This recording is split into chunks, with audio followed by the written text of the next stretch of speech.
Hey guys, welcome back to my our channel. So guys, তোমরা সবাই কেমন আছো? আশা করছি খুব ভালো আছো আর আমিও ভালো আছি। তো তোমরা তো আগের ব্লগটি দেখেছোই যে আমি বিয়ে বাড়িতে গিয়েছি। তো বউ ভাতের ভিডিওটি তোমরা তো দেখতেই পেয়েছো। তো এটা হচ্ছে বউ ভাতের পরের দিনের ভিডিও। তো আমরা সবাই ঘুরতে গিয়েছিলাম। তো সেটাই তোমাদের সাথে আজকে শেয়ার করবো। যারা যারা আমার চ্যানেলে নতুন আছো প্লিজ চ্যানেলটি সাবস্ক্রাইব করে নিও। তো আমরা সবাই মিলে ঘুরতে বেরিয়ে গেছি আর রাস্তার পাশে একটা সুন্দর একটা ফুল দেখেছি, সেটা দেখে আমি একটু কানে গুঁজে নিয়েছি। মানে খুবই ভালো লাগে ফুল। তো এখানে হচ্ছে মানে আমি যেখানে দাঁড়িয়েছি পাশে হচ্ছে রেল লাইন।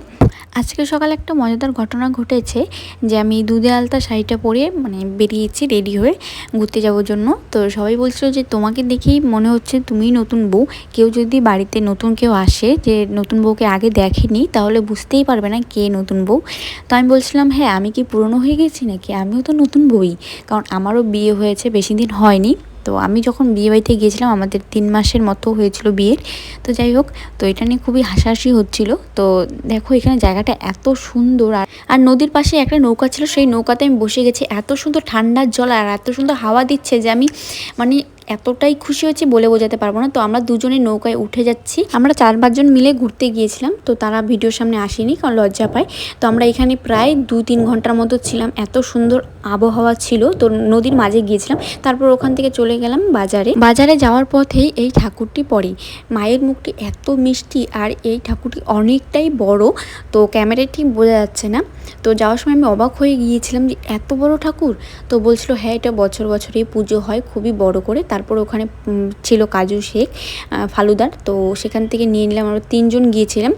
তো ওখান থেকে নিয়ে নিলাম কাজু শেক। আমার কাজু শেক খেতে খুবই ভালো লাগে। তো 3টে নিয়েছি। আর এখানে যে এত বড় একটা ঠাকুর দেখলাম, মানে মায়ের দর্শন করলাম। এমনই একটা ঠাকুর আমার দাদু বাড়ির ওখানে পুজো হয়, 22 কালী ঠাকুর। তো এখানে অনেক বড় করে মেলা হয়। তো খুবই মজা হয় সেই মেলাতে, প্রচুর অনেক কিছুই দোকান ফোকান বসে। তো সেম এই ঠাকুরটিও অনেকটাই বড়, বাট কতটা বড় সেটা জানি না। বাট আমার দাদু বাড়ির ওখানে 22 কালী পুজো হয়, 22 ঠাকুরের। তো গাইস, আমাদের খাওয়া ঘোরা দুটোই কমপ্লিট হয়ে গেছে। তো আমরা বাড়ির উদ্দেশ্যে বেরিয়ে পড়েছি। আর কালকে সকাল সকাল আমাদের বেরোতে হবে বাড়ির উদ্দেশ্যে, মানে বাড়িতে চলে যাব। তো বাড়িতে ফিরেই আমরা খেতে বসে গেছি, প্রচুর খিদে পেয়ে গিয়েছিল। তো খাবারে ছিল ডাল, চিকেন, সোয়াবিন, আলু ভাজা, পাঁপড় ভাজা, ভাত। তো প্রচুর খিদে পেয়েছে, খেয়ে নিই। আর তোমরা ততক্ষণ চ্যানেলটি সাবস্ক্রাইব করে নেক্সট কোনো ভিডিওতে দেখা হচ্ছে। আজকের মতো টাটা।